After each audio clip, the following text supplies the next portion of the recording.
వెళ్ళడం అంత సులభం అనుకున్నావా? అటు చూడు.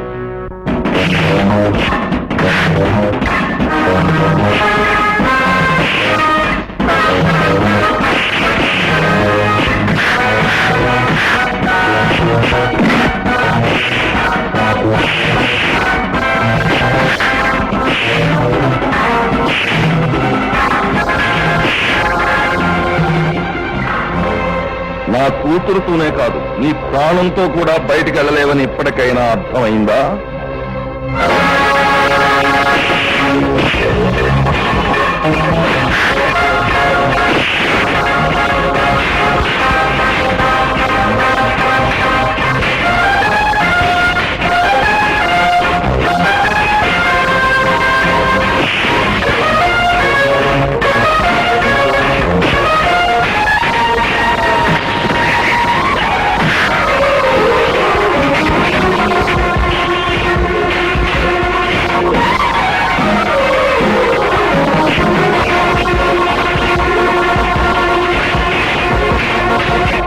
పట్టిన గతే వాడికి పడుతుంది. పిచ్చివాడు.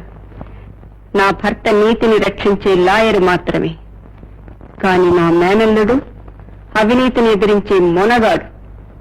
వాడిని ఎదిరించి ఏమీ చేయలేరు, చావటం తప్ప.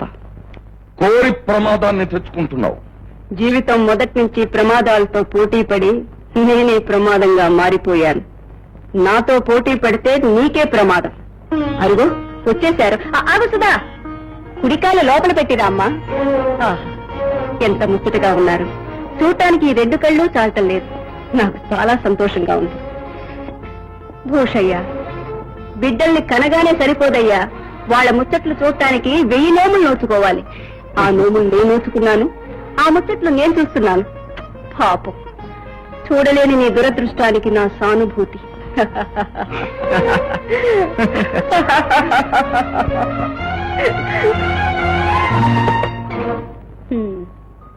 మీరిద్దరూ ఆదర్శంగా నిర్ణయించుకున్నారు. సంతోషం. మనసిచ్చిన వాడి గురించి తెగించి రావటం మన కుటుంబంలో జరిగిన 2వ కథ. కృష్ణమూర్తి, చాలా రోజుల తర్వాత నీ ముఖంలో ఆనందం చూస్తున్నానయ్యా. ఈ ఆనందం కేవలం ముఖానికి పూసుకున్న రంగు మాత్రమే. దూరం అయిపోయిన నా ఇంటి గురించి గుండెల్లో అగ్నిపర్వతాలు బద్దలవుతున్నాయి. తల్లిపాలు తాగనని భీష్మించు కూర్చున్న పసిబిడ్డ తన కళ్ళ ముందే ఆకలితో మారిపోతుంటే చూసి తల్లి అనుభవించే నరకమే నేను అనుభవిస్తున్నాను. వాళ్ళ మొండితనాన్ని ఎలా సమాధానపరచను, వాళ్ళ బ్రతుకుల్ని ఎలా బాగు చేయను? అక్కయ్య, ఏరా ఆకలిస్తుందే, మంచినీళ్ళు కూడా లేవు, కళ్ళు తిరుగుతున్నాయే.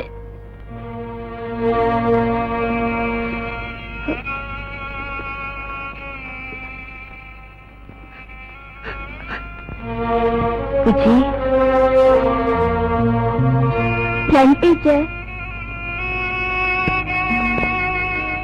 ఆకలిగా ఉందా బుజ్జి?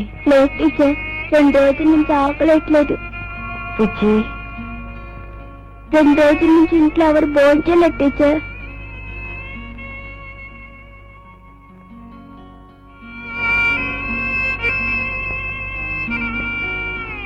రండి, ఈ డబ్బు తీసుకుని ఇంకా కావాల్సింది తీసుకురామా. నా మాట వినమ్మా. నిస్సుధ, పౌరుషం కోసం రక్త సంబంధాన్ని కూడా తెంచుకున్న రాతి మనుషులం మేము. మీరిచ్చే డబ్బుతో ప్రాణాలు పోసుకుంటామా? ఈ ఇంటిని ఆదుకోవటానికి ఇంకో కొడుకు బ్రతికే ఉన్నాడు. కుటుంబం అంతా ఆకలితో మలమలా మాడిపోతున్నారు. వారి ఆకలిని నీ పౌరుషం తీస్తుందా?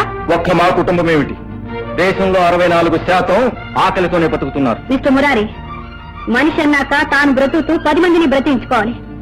కానీ మొండితనానికి పౌరుషం అని, చేతకాంతనానికి అభిమానం అని పేర్లు పెట్టుకుని మీరు బ్రతికే వాళ్ళని బ్రతకనివ్వక మీ ఉపన్యాసాలతో ఉద్ధరించాలనుకోవడమే మీ గొప్పతనం అనుకున్నారా? మీరడిగే కోటి సమస్యలకు నేను సమాధానం చెప్పగలను. వాళ్ళ ఆకలికి మీరు సమాధానం చెప్పగలరా? ఇది నా ఇల్లు, వీళ్ళు నా వాళ్ళు. స్తోమత ఉంటే పోషించుకుంటాను కానీ దేశీయుని మాత్రం ఎవరిని యాచించను. తీసుకోండి ఆ డబ్బు. మళ్ళీ మీ చేతుల్లో ఆ డబ్బు చూశానో నరికి పోగులు కట్టాను. జాగ్రత్త.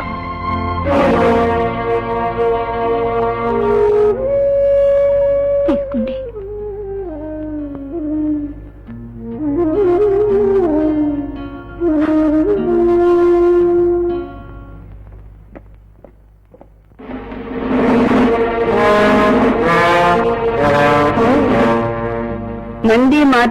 వచ్చావన్న మాట. ఈ అక్రమాన్ని ఎదిరించడానికి చట్టాన్ని తోడు తీసుకొచ్చాను. చట్టానికి ఎంత దుర్గతి పట్టింది భూషయ్య. ఎస్ఐ గారు కూర్చోండి. పదిలీదేవి గారు, తన కూతురు కుమార్ సుధను మీరు అక్రమంగా నిర్బంధించి ఉంచారని నాగభూషణరావు గారు కేసు పెట్టారు. ఇన్స్పెక్టర్, సుధ ఆయన కూతురని గ్యారంటీ ఏమిటి? కూతురు కాకపోతే కేసు పెట్టవలసిన అవసరం ఆయనకేముంది? అలాగా, అయితే ఆవిడ ఎప్పుడు పుట్టిందో ఆయన చెప్పమానండి. 1960 జనవరి 14 సంక్రాంతి నాడు పుట్టింది. కాదు. అవును, 1960 జనవరి 14 సంక్రాంతి నాడు పుట్టింది. అంటే సుధకి ఇప్పుడు 23 ఏళ్ళు అన్నమాట. అవును, 23 ఏళ్ళు. నిజం? మనసా వాచా కర్మణ నా కూతురికి 23వ సంవత్సరం నడుస్తోంది. ఇక చాలు. ఎస్ఐ గారు, తన కూతురికి మైనారిటీ తీరి మేజర్ అయ్యిందని మనసా వాచ కర్మణ ఈయన 2 సార్లు ఒప్పుకున్నాడు. మేజర్ అయితే మాత్రం వాళ్ళ అమ్మాయిని వాళ్ళ ఇంట్లోంచి దౌర్జన్యంగా తీసుకురావడం నేరం. ఎస్ఐ గారు, నన్ను ఎవరు దౌర్జన్యంగా ఇక్కడ తీసుకురాలేదు. నేను అతను కోరి ఇష్టపడే వచ్చాను. అది ఎక్కడ చెప్పమన్నా చెప్తాను, ఎలా రాసిమన్నా రాసిస్తాను.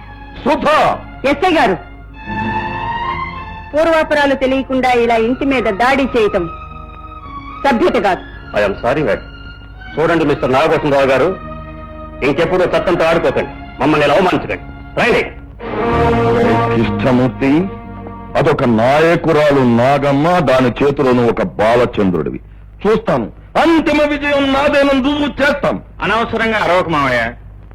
నీ బుద్ధిలాగే నీ ఆరోగ్యం కూడా మంచిది కాదు. అట్టే అరిచావంటే హార్ట్ అటాక్ వచ్చి టప్పుని చేస్తావు. నీ బాడీతో నాకు చాలా పనుంది. నువ్వు ఎంత గింజుకున్నా అంతిమ విజయం నాదే. ఈ మాట నీ నల్ల గుండెల్లో గుర్తుపెట్టుకుని వెళ్ళిపో. వాడు తెలుగులోనే చెప్పే, నువ్వు నోరెత్తకు. బాలచంద్రుని చంపాలంటే ఆయన ఎదిరించి లాభం లేదు గురుడా. బల్లం తీసుకు పొంచి ఉండాలి, సమయం చూసి వెనకపోటు పొడి చేయాలి. పొడి చేయడానికి ఆడు సామాన్యుడు కాదు, త్రినేత్రుడు. వాడెంత గొప్పవాడైనా వాడి ప్రాణం వేరే చోట ఉంది.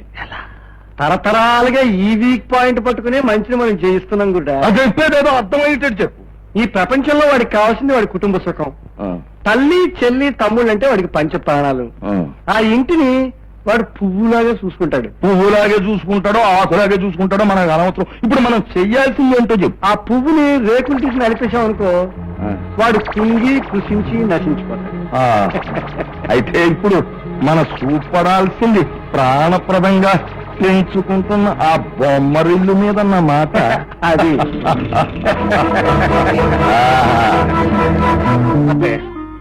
నళ్ళని చూడటానికి మగపెళ్లి వాళ్ళు వస్తున్నారు. దగ్గరుండి అన్నీ జరిపించవలసిన వాడిని దూరం అయిపోయాను. అక్కడ పరిస్థితులు ఏమి బాగోలేదు. వెళదామంటే ఆ గడపలో కాలు పెడితే అది చస్తానంది అమ్మ. అంత మాట అన్న తర్వాత ఎలా? కన్న తల్లి కోపం ఎంతసేపు ఉంటుంది? ఇలాంటి శుభకార్యాల్లోనే విడిపోయిన వాళ్ళు మళ్లీ కలుసుకుంటారు. నిన్ను నీ వాళ్ళు కాదన్నా నీ బాధ్యత నిన్ను కాదనలేదుగా. వెళ్ళు, దగ్గరుండి అన్ని జరిపించు. బియ్యమందే చోటు చాలా గొప్పగా ఉండాలండి. ఈ పనికి మాలిన సంబంధం మీకెక్కడ దొరికిందండి? కట్టుకున్న మొగుడిని నట్టింట్లో చంపిందండి వాళ్ళ మేనత్త. మీరు ఆలోచించండి. ఏమండి, వీడి లోపలి వీడి మాటలు నమ్మకండి. నమ్మకేం చేస్తాం? రజనీదేవి గారు వాళ్ళ మేనత్త అవరా కాదా? అవును. కానీ లేదు, బోడీ లేదు. ఇలాంటి సంబంధం లోపల సంబంధం అస్సలు మాకొద్దు. పోనీ రకాల గోపి, నాకు ఎలాగో కుదరటం లేదు. నువ్వు నా దగ్గర పెళ్లి పనులన్నీ చూడడం ఏమి చూడనక్కర్లేదు. అదిగో వెళ్ళిపోతుంది. వెళ్ళిపోతున్నారా? ఏ, మీ అత్తయ్య చెడిపోయిందని, ఆ గుణాలే మీ చెల్లెలికి వచ్చాయని లేనిపోని గర్భ కూదలు పూశాడు.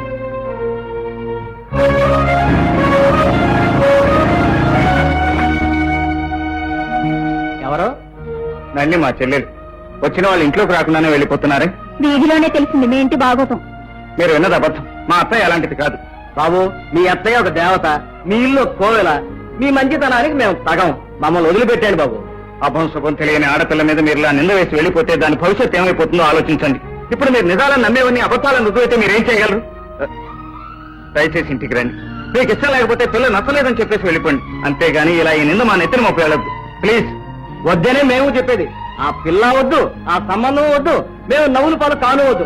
ఎక్కడే కారు చూస్తానేరా.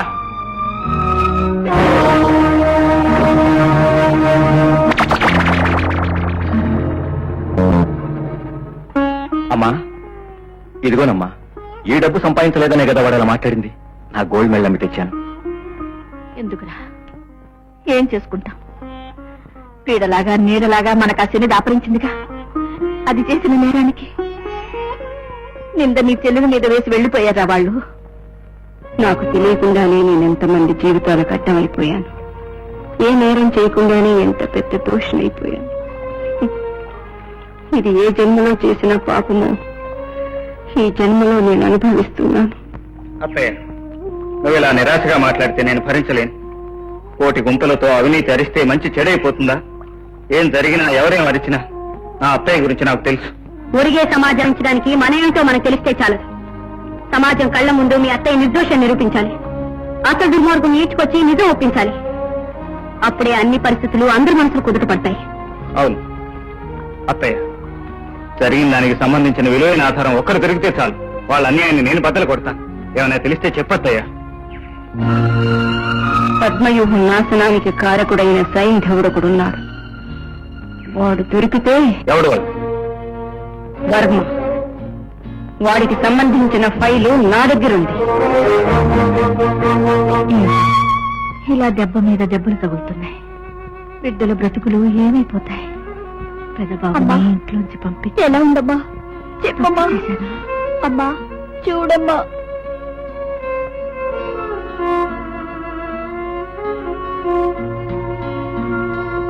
ఏమిటి? ఏమైంది? ఇందాక గుండెల్లో నొప్పిగా ఉందని పడిపోయిందిరా.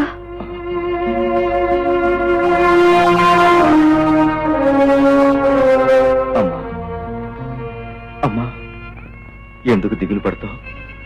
నేను బ్రతికే ఉన్నానుగా. బాధ్యతల నుంచి తప్పించుకునేంత పీకేవాణ్ణి కాదు.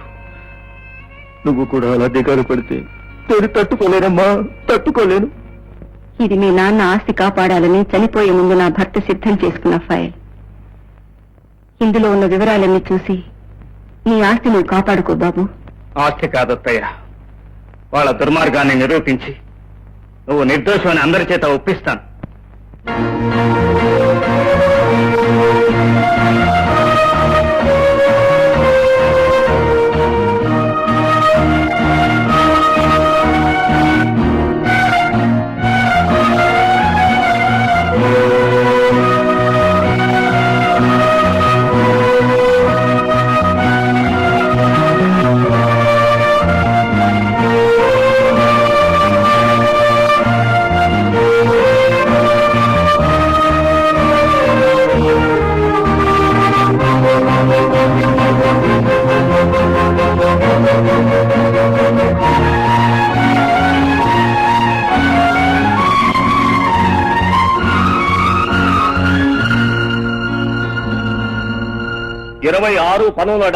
రాత్రి 7:30 హత్య గావింపబడ్డ ప్రముఖ లాయర్ చంద్రశేఖరం గారు హత్య కేసు కొన్ని సాక్ష్యాధారాల వల్ల తిరిగి విచారణ ప్రారంభించడానికి కోర్టు వారు అంగీకరించడమైనది.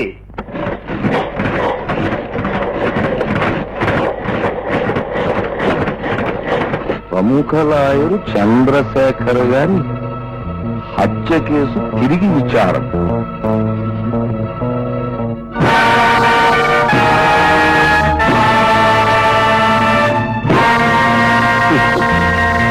బాగున్నారా వర్మ? నువ్వా? వర్మనే. సిలోన్ నుంచి ఇండియాకి వచ్చాను డబ్బు కోసం. ఇంకా ఏంటబ్బయ్యా, అప్పుడు నీకు రావాల్సిన డబ్బు కానీ ఎక్కువ పట్టుకెళ్ళావుగా. కానీ ఏం చేయను, ఇండియన్స్ శిలంలో ఉండకూడదని అక్కడి వాళ్ళు రెచ్చిపోయారు. నేను పెట్టుకున్న హోటల్ ధ్వంసం చేశారు. ఉట్టి చేతులతో తిరిగి వచ్చాను. అందుకు మమ్మల్ని ఏం చేయమంటావు? బతికి చెడ్డవాడిని. ఇక్కడ అడుక్కు తింటూ బతకలేనుగా. అందుకని ఓ 20 లక్షలు ఇచ్చేయండి. ఎంత బాబు? Only 20 lakhs. 20 లక్షలు. ఏదో జేబులో ఉన్న బీడి ముక్కో అగ్గిపెట్టు అడిగినంత సులువుగా అడిగేశావు. నువ్వు అడిగినంత కాదు కదా. 1 రూపాయి కూడా ఇవ్వం. ఇవ్వకపోతే గొడవ అయిపోతుంది. ఏం చేస్తావా? ఏమైనా చేయగలను. లాయర్ చంద్రశేఖరాన్ని మీరు హత్య చేసినప్పుడు తీసిన ఫోటో.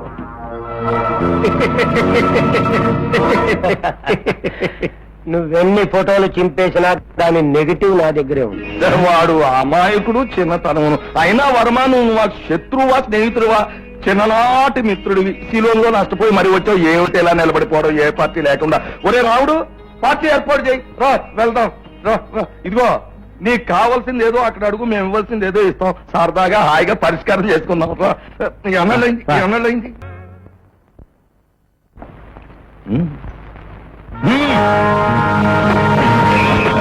కాల్చిపారే.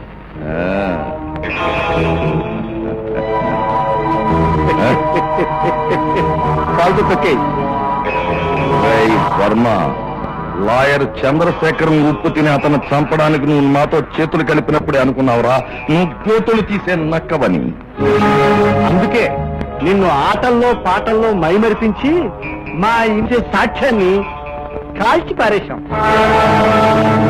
ఈ నెగిటివ్ ను చూపించే కదరా మా దగ్గర లక్షలు లక్షలు గుంజి మా ఇమేజ్ ని రూపుమాపాలని చూసా. పాపం భూస్థాపితమైపోయింది. అందుకే నా జాగ్రత్తలోనే ఉన్నాను. అది మీరనుకుంటున్న నెగిటివ్ కాదు. రే మురారి, అయ్యయ్యో ఎలా చిక్కిపోయావురా? ఎలా ఉండేవాడు ఎలా అయిపోయావురా? ఎలా అమ్మకుంట్లో బాగలేదు. ఎలా బాగుంటుందిరా? లంకంత కొంప కూలిపోయిన తర్వాత అది ప్రాణాలతో ఉంది, సంతోషించాలి. అన్నయ్య తిట్టాడు, నువ్వు కోప్పడ్డావు. అయినా మీరు నాకు కాకుండా పోతారా? అసలు నీ గురించి నా పొద్దు నుంచి తిరుగుతున్నాను. ఎందుకు రే? నా వాళ్ళు ఆకలితో మలమల మాడిపోతూ ఉంటే నేను చూస్తూ ఊరుకోగలరా? అసలు నీకు ఉద్యోగం చూశానురా. నీ పట్టుదల నాకు తెలుసు. నా చిన్ననాటి స్నేహితులను కలిసి నీ గురించి అంతా చెప్పాను. ఆ గోల్డ్ మెడలిస్ట్ ఉద్యోగం ఇవ్వడానికి ఏముందయ్యా? తప్పకుండా ఇస్తాను. అసలు అలాంటి వాడు నా ఆఫీసులో ఉండవే నాకు అలంకారం అన్నాడు. ఇదిగో నీ పద్ధతి అభిమానానికి కరెక్ట్ గా ఉంటేనే ఉద్యోగం చేయి, అంతేనా?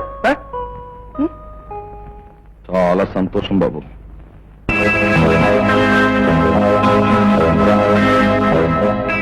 Very good. రేపు ఉదయం 10 గంటలకి వచ్చి డ్యూటీలో జాయిన్ అయిపోయి లక్షణంగా ఉద్యోగం చేసుకో. నేను ఇవాళ మెడ్రాస్ వెళ్తున్నాను, వచ్చాక కలుసుకుందాం. గరుత్మంతరావు, చాకులాంటి కూరని అప్పచెప్ప. చాలా థ్యాంక్స్. ఈ పెట్టి ఇక్కడే ఉండిపోయింది, దీన్ని రాజమండ్రి పంపించాలి, మర్చిపోయానన్నమాట. ఇప్పుడు ఎలా నాగభూషణం? ఈ ఉదయంలోగా ఈ పెట్టి రాజమండ్రి చేరకపోతే మనం కట్టిన డిపాజిట్ పోతుంది, రావాల్సిన కాంట్రాక్ట్ పోతుంది. ఇప్పుడు ఎలాగా? పెట్టింది రేపు ఉదయం 10లోగా రాజమండ్రి చేర్చే నమ్మకమైన వ్యక్తి కావాలి మనకి. ఓ ఇంతే కదా, మావాడు తీసుకెళ్తాడు. ఇతనా? ఏమిటి ఇతనా? ఇతను సందేహిస్తున్నావా? ఇదిగో నమ్మకానికి నిజాయితీకి మా వాడి వంశం పెట్టింది పేరయ్యా. నీ నమ్మకం లేకపోతే ఉద్యోగం అంత మాట ఎందుకులే. చూడు బాబు, ఉద్యోగంలో చేరిన మరుక్షణంలోనే నీకు చాలా చాలా పెద్ద బాధ్యత అప్పగిస్తున్నాం. జాగ్రత్తగా నిర్వర్తించు. Okay sir. రే, రాత్రి ఇంట్లో పెట్టుకుని మొదటి బస్సుకి బయలుదేరు. జాగ్రత్త. వెళ్ళు. మంచిది, వెళ్ళు వెళ్ళు. చూడా, ఇది గరుడ వ్యూహం.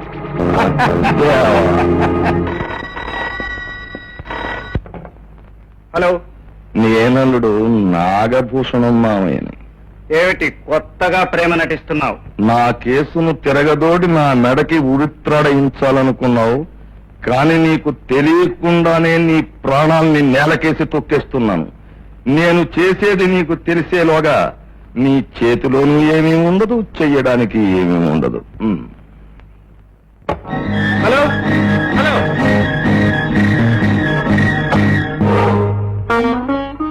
అమ్మా అమ్మా, అన్నయ్య జ్వరం ఎక్కువ ఉందిరా.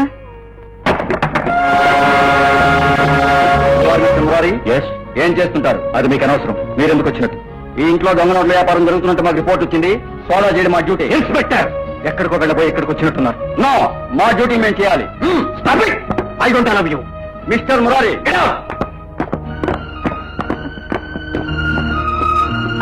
అమ్మా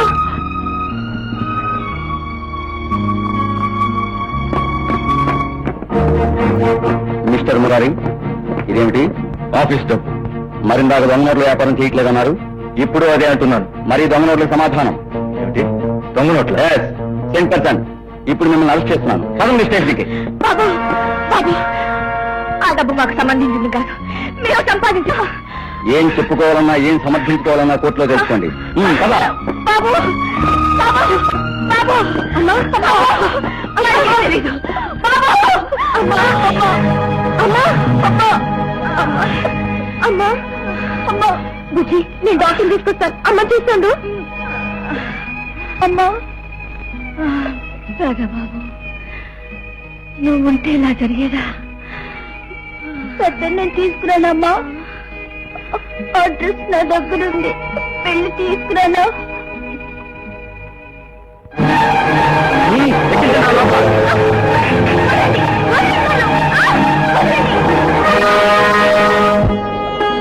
ఏమండి అడ్రస్ తెలుసండి? మధ్య పనా ఏమండి అడ్రస్ తెలుసండి? ఈ అడ్రస్ ఇంగ్లీష్ లో ఉంది బాబు, నాకు చదవడం రాదు. అడ్రస్ అడ్రస్ చాలా బాగుంది. ఇందాక నుంచి మీకు దండం పెడతారండి. మా అన్నయ్య అడ్రస్ అండి. కాల్ చేద్దండి. ఏమండి బుద్ధి లేదు? ఏంట్రా, నాకు బుద్ధి లేదు.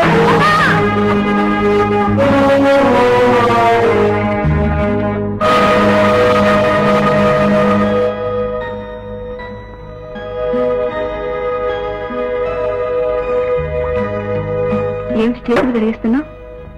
ఏమీ సహించటం లేదు. నాకు తెలియకుండా ఎవరో నా గుండెంతా పిండేస్తున్నట్టుంది.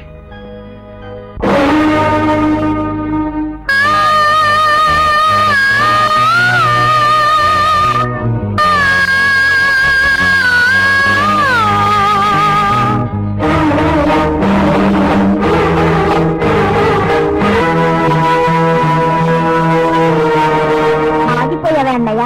అదా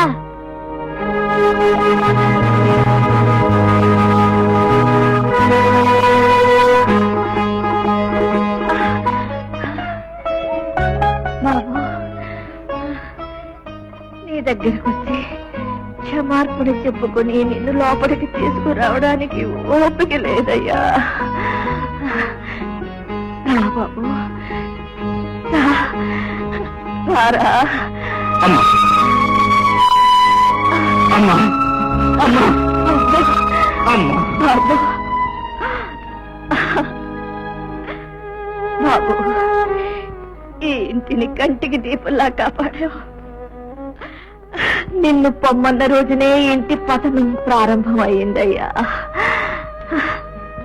బాబు, వాళ్ళంతా చల్లా చెదిరైపోయారు. ఎవరెక్కడున్నారో కూడా వాళ్ళందరినీ నీ చేతిలో పెట్టి వాళ్ళ జీవితాలు అమ్మా